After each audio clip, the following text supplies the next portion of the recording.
뉴스 제목이 가면 갈수록 살벌해집니다. 근데 댓글들은 뭐라고 얘기하냐? 아직 멀었다. 금리 계속 더 올려라. 이렇게 얘기합니다. 집값이 지금도 터무니없다. 집값을 정상화시키려면 아직 한참 모자라다. 이렇게 얘기합니다. 능력도 안 되면서 빚내서 좋은 차 사고 아파트 사고 집 안 산 사람들, 집 없는 무주택자들을 비웃으면서 가시하고 했던 사람들이 이제 대거 몰락한다, 무너진다라고 가는 거죠. 고점에서 계속 사서 엄청나게 많은 집값 상승에 일조했던 이들인 거죠. 남의 돈을 우습게 생각하고 쉽게 영혼까지 끌어모았죠. 근데 누가 그렇게 영혼까지 끌어모으라고 꼬드겼냐요. 넘어간 놈들이 바보다라고 지금 현재 언론들이 얘기하고 있죠. 작년 재작년만 해도 어땠습니까? 집 안 사면 바보. 지금 올라타야 돈을 벌 수 있다. 집주인이 될 수 있다. 이렇게 얘기했습니다. 근데 그런 말에 걸려든 이들이 대거 이제 몰락합니다. 젊은 부부들이 벤츠 타고 다니고 포르쉐 타고 다니고 BMW 타고 다니고 억대 고급차를 끌고 다닙니다. 그들이 무슨 돈으로 그렇게 비싼 차를 끌고 다니는 걸까요? 누가 그렇게 영끌하고 투자를 했을까요? 도대체 어떤 사람들일까요? 참 믿기 어려운 일들이 많이 벌어지고 있습니다. 앞으로 기준금리가 3%가 아니라 5%, 6%, 7%가 되고 시중금리가 8%가 아니라 10%, 12%, 그 이상이 될 수도 있음을 우리는 명심해야 될 것 같습니다. 한때 6, 7년 전에 이어가던 아파트가 7억하고 8억하고 10억을 했어요. 그러다가 8억 됐다고 집값이 되게 많이 떨어진 것처럼 얘기하는데 여전히 예전 가격에 비해서는 몇 배 이상 높은 가격이라는 거죠.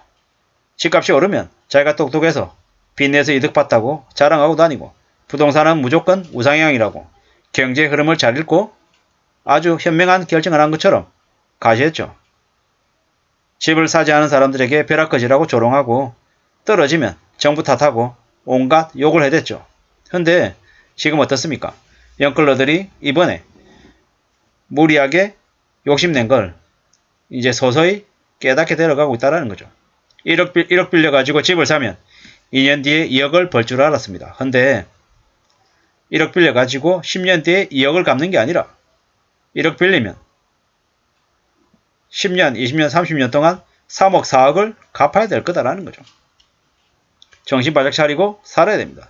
분수에 맞게 살면 아무 탈이 없는데 욕심을 부리면 문제가 된다라는 거죠. 아직도 여전히 집 팔면 다 빚 해결할 수 있다라고 생각합니다. 근데 착각하면 안 된다라는 거죠. 집값이 3배 올랐고 지금 현재 조금 내렸을 뿐입니다. 라는 거죠. 아직도 집값 오른 거에 비하면 이자 정도는 걱정 없다라고 얘기하는 사람들이 여전하다라는 겁니다. 언론만 지금 벌써 떠들어대는데 아직 그렇지 않다라는 겁니다. 지금 현재 이자가 주택담보대출금리 상단이 7%다 8%다 여전히 낮은 수준이다라고 이야기합니다. 아직 시작도 안 했죠. 제대로 된 시작을 해야 됩니다. 주택담보대출 무리하게 받은 사람들, 영끌에서 마이너스 대출과 보험약관 대출 전부 다 받은 사람들 대출 이자가 10%가 아니라 15%, 20% 꽉꽉 채워가지고 갚는 날도 올 거다라고 봐야 됩니다. 집값이 더 많이 떨어지고 더 정상화되어야 많은 사람들의 삶의 수준이 나아질 수 있을 것 같다라는 생각을 해봅니다. 베팅에 실패했으면 책임을 져야 된다. 징징거리지 말라. 이렇게 얘기하는 댓글도 많습니다. 금리를 올린 이유가 뭡니까? 금리가 이제 미국의 물가를 잡기 위해서 금리를 가파르게 올린 겁니다. 그리고 사실상 한국도 기준금리를 올려서 시중금리를 높이는 이유는 돈의 값어치를 높이기 위함이고 결국에는 무리하게 빚낸 사람들을 정리하기 위함이다라고 생각합니다. 그리고 금융권들은 그 무리하게 빚을 낸 사람들을 평생을 은행에 상납하는 금융노예로 전락시키기 위한 목적이었다라고 생각합니다. 사실상 정부와 건설사와 시행사와 금융권이 다 같이 짜고 친 사기극이었다는 생각이 듭니다. 결국에는 그러다가 그것도 모르고 자기가 돈 벌었다, 로또다라고 생각하면서 뛰어든 이들만 대거 당하는 게 됐다는 거죠. 이자가 오르면 집값이 천정부지로 내려갈 것 같다는 생각이 듭니다. 5억을 빌린 사람들이 이제 이자를 원금을 10억이 아니라 12억, 15억을 갚아야 될 수 있다라고 생각해야 됩니다. 3억 빌리면 10억을 갚아야 되는 게 앞으로 벌어질 일이다 라고 생각해야 됩니다. 영끌한 사람들이 선택한 결과죠. 지금이라도 손절하고 손해를 최소화해야 될 텐데 그렇게 할 수 있는 사람은 거의 없을 겁니다. 끝까지 버티겠다. 희망, 회로를 돌리다가 스스로 몰락할 겁니다. 앞으로 많은 이들이 무너지고 몰락하고 쌩 난리가 날 겁니다. 못 버티겠으면 팔아야죠. 서둘러 팔아야죠. 함부로 욕심부리고 탐욕을 가졌던 대가가 얼마나 무섭고 얼마나 살벌한지 잘 알 거다라는 거죠. 1억을 저금하면 10년 뒤에 2억이 되는 게 정상입니다. 대출은 지금 1억 빌리면 10년이 지나면 3억이 돼 있고 4억이 돼 있는 겁니다. 함부로 빚을 내서는 안 된다라는 거죠. 대출받아 집 산 것들, 그들은 앞으로 어떻게 될까요? 호공에다가 이자 뿌려대면서 여유 부리면서 그렇게 살 줄 알았죠. 근데 세상 사는 게 절대 그렇지 않다라는 거죠. 금리가 오르면 집값은 내립니다. 집값은 내릴 수밖에 없습니다. 그리고 금리가 오르면 돈을 가지고 있는 사람들이 좀 더 이루어지고 돈을 빌린 사람들은 점점 더 궁지로 몰린다라는 겁니다. 빚 갚느라 허덕이면서 사는 사람들이 제대로 된 삶을 살 수 있겠습니까? 제대로 된 삶을 못 삽니다. 미칩니다.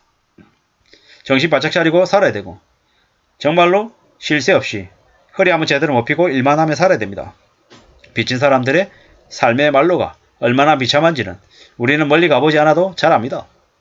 대한민국 노인의 65세 이상 노인의 10명 중에 4명이 극빈곤층입니다. 왜 그렇게 극빈곤층으로 허덕이며 살겠습니까? 빚 때문입니다. 자식 사업 자금으로 대줘서 빚, 상가 투자해서 빚, 자영업하다가 망해서 진 빚, 전부 다 빚 때문에 그렇게 극빈곤층으로 전락하는 겁니다. 보통의 사람들은 큰 부자는 못해도 그냥 꾸준히 일하면 연금 받고 그냥 월급 받아 생활하고 조금 저축하면서 맛있는 거 먹고 여행 다니면서 삽니다. 무리하게 욕심부리고 탐욕을 가졌던 이들이 대거 몰락하고 망가진다라는 겁니다. 참 쉽지 않은 삶입니다. 함부로 욕심을 부려서는 안 됩니다. 정신 바짝 차리고 살아야 되는 거죠. 많은 사람들이 욕심을 부리고 탐욕을 가져서 남들은 모르겠고 나만 부자가 될 것 같다라는 착각에 빠졌습니다. 그래서 영끌하고 비토했던 거죠. 그런데 그들이 큰 잘못을 저질렀다는 걸 이제서야 알아가고 있습니다. 세상 사는 게 만만하지 않습니다. 당신들이 욕했던 200충, 300충이라고 불렸던 그 사람들이 묵묵히 일한 덕분에 우리 사회가, 이 나라가 흘러가고 있다는 거죠. 영끌하고 비토했던 이들이 대한민국 경제에 도움이 된 게 뭐가 있습니까? 집값 폭등의 주범들이죠. 그들이 앞으로 어떻게 살아갈지는 안 봐도 비디오입니다. 그들은 철저히 지하에서 숨도 제대로 못 쉬고 일만 하면서 살아갈 겁니다. 평생 동안 은행에 이자를 상납하면서 말이죠. 무서운 일이 아닐 수 없습니다. 이상입니다.